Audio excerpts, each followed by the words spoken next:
Hi everyone! In this video, I'll show you how to make a gradient background in Photoshop. Start by opening Photoshop and either create a new document or open an existing one.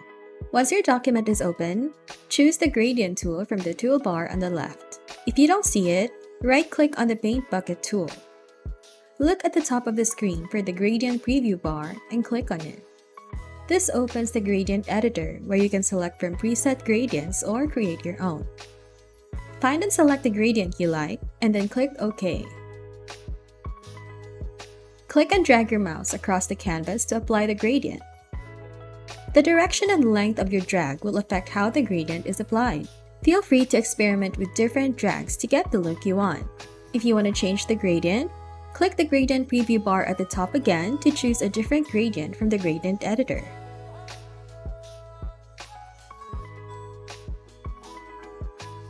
For more precise control, you can use a gradient adjustment layer.